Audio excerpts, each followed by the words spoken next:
Welcome everyone, today is yet another day where it's time to go and check up on Mythic Plus. We have done this, I believe, 9 days ago, so it's time to look at the update. This was, the last time was basically 1 day after the latest set of nerfs to the Exodia specs and a handful of buffs. We had Outlaw Rogue, Unholy DK, we had Marksmanship Hunter and Discipline Priest as well, together with Warriors being buffed. So now, it's definitely been long enough for us to go and check how things are changing. Now, obviously, I'm sure you don't live under a cave, so you're still more or less aware that the meta of Mythic Plus has remained the same for a while, but there are a few things that might be moving around compared to last week or compared to before these last set of nerfs to the Exodia specs. Going on surface value, okay, on face value, the things and the situation of right now,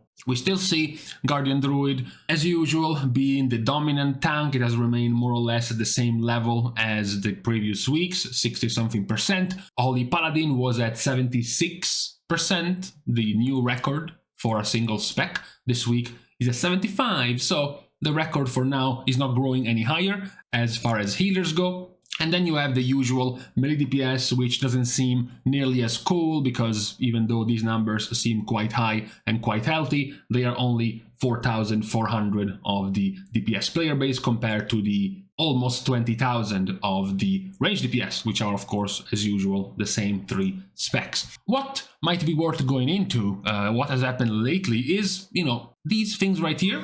You might have started seeing them yourself, seeing more groups asking for a Discipline Priest over a Holy Paladin.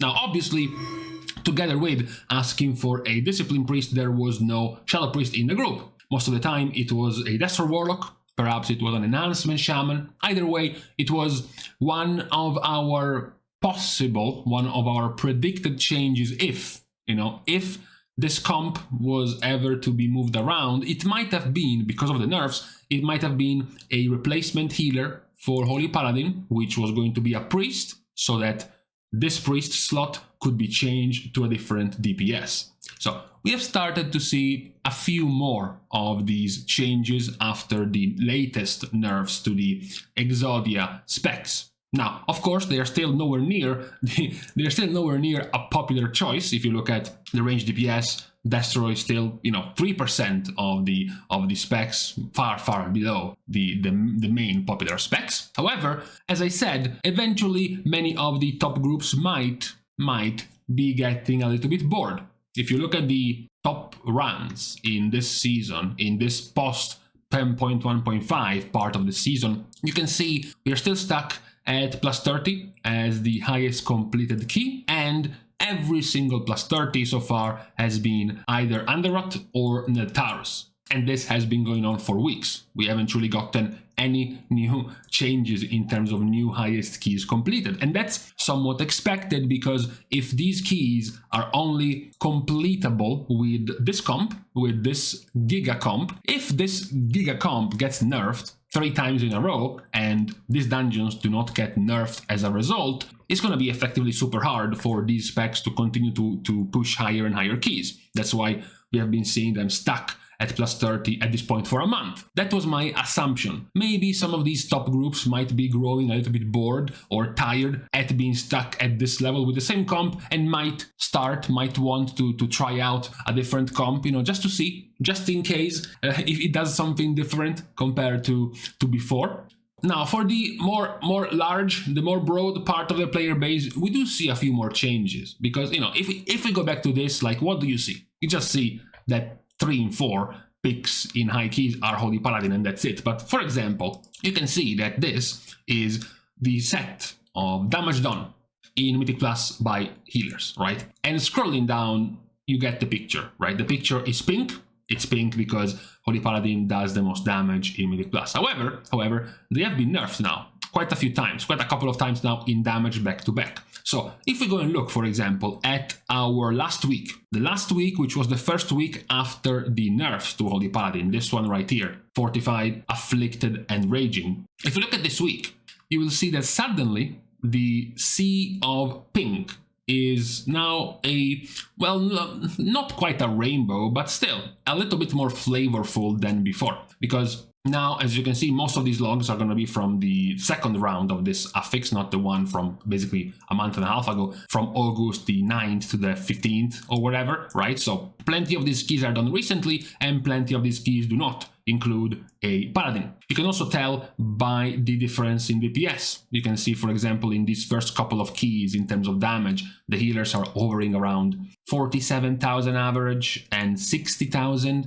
average. But if you go back to the pre-nerf paladin version, 47,000 average turns into 64, and 60,000 average here turns into 71. So you can clearly see there has been a loss of 15, almost 20% DPS done by healers in Mythic Plus keys. Because the one that was super high was Paladin. Paladin has now been nerfed down to a more average level. So the result is that basically the top damage possible by healers in Mythic Plus has gone down. With no alternative, with no replacement. You're just doing less damage in Mythic Plus keys now. Part of the reason why it's getting harder to push, because the damage has been nerfed without, any type of compensation. Even going over here, the numbers are getting a bit more close to each other in terms of damage. You can see now Holy Paladin at 37, Discipline at 32, Shaman at 32, Monk at 34. So it's at least somewhat closer after the nerfs received by Holy Paladin. So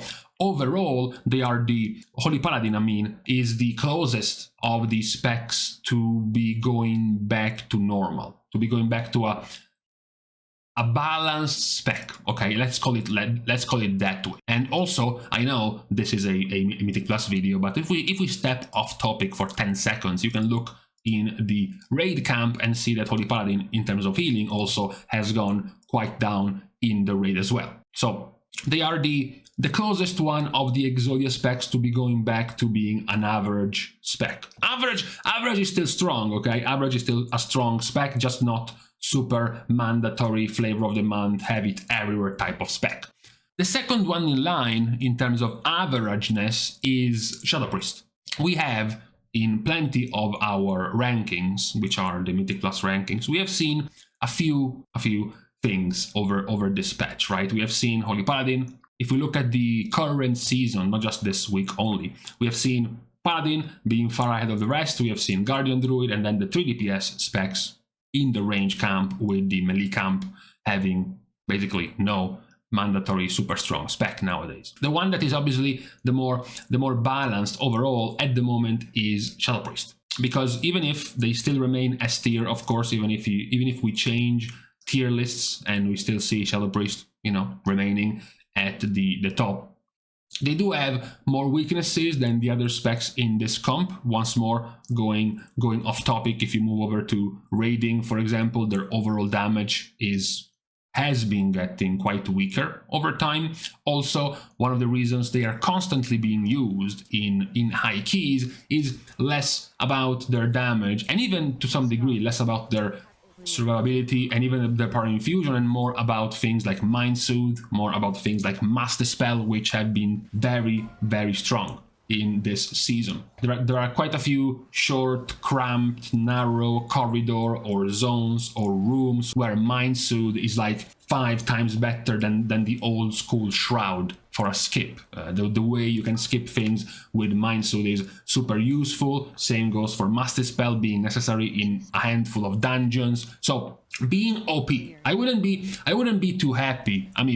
I would be somewhat happy, but not too happy if I were OP, if I were meta because of a couple of utility abilities which could be nerfed any time of the day. So together with Holy Paladin, it's Shadow Priest, the other one of the 2 specs that are in the weaker spot in the members of Exodia. Augmentation is still broken because of many things they do that we've talked about at length. Most importantly, being the only DPS that can empower your tank and your healer massively. The main stat buff given by evokers, not even counting the shield, the extra armor, the extra HP, just the main stat can make a tank 20 to 30% more tanky, and a healer 30% more powerful in terms of healing. This is going to remain a problem in terms of power in Mythic Plus for augmentation. Fire Mage, despite the nerfs, still has one of the bigger problems for a DPS spec, which is their damage profile. They can simply do too much damage in too many situations. 1 target, 2 targets, 5 targets, 10 targets. Generally, certain specs can be very strong at one of these profiles, maybe 2 of these profiles, and they still end up being quite a powerful spec. In the case of Mage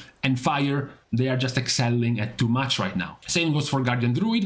After the repositioning around of their talents, they have become basically unkillable. Very high damage overall in Mythic Plus keys. Once more, they still trail behind Brewmaster, but that's because Brewmaster does insane damage. But outside of Brewmaster, Guardian is the highest damage dealing tank at the moment in Mythic Plus as well. After the nerfs, by the way, they have been nerfed by 6 or so %, and they still are comfortably ahead of the rest of the tanks. So out of all of the Exodia comp right now, you have Guardian, Fire, and Augmentation, which are quite still high up in the powerfulness state of meta in Mythic Plus, whereas Holy Paladin and Shadow Priest are starting to be a little tiny bit more interchangeable with a few other specs compared to how they were released in this patch, at the very least. Now, we have mentioned a few specs being buffed last week. Obviously, the buffs were not that huge to suddenly change the entire complexion and the entire player base of Mythic Plus. We have seen some changes in terms of results in the raid, because you can observe the actual DPS number in a boss fight, but in Mythic Plus, it's much harder to see. So, buffed specs like Outlaw Rogue, even if you go to this week's results, buffed specs like Outlaw Rogue are still not being exceptional. Buffed specs like Unholy DK in AoE are still not showing up too well. Buffed specs like Marksmanship Hunter are also still not showing up too well. The only one that has kept growing a little bit is Discipline. Discipline receiving their Atonement buff. 11% more Atonement healing is going to help them in both Mythic Plus and the raid. So across all of the buffed specs of the last hotfix patch, Discipline is the one who has been gaining the most overall. There are still, of course, questions about 10.1.7 and more importantly 10.2 as to what changes they will bring. We already know,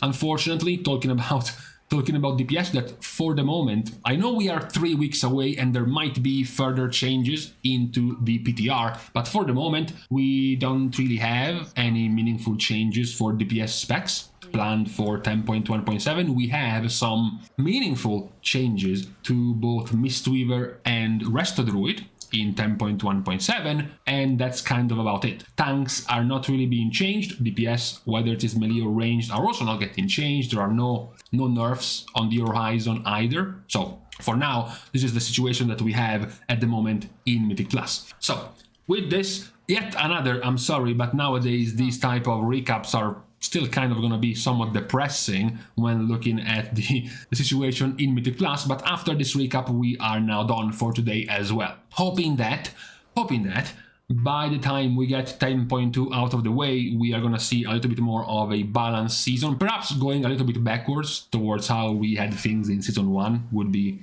a thumbs up.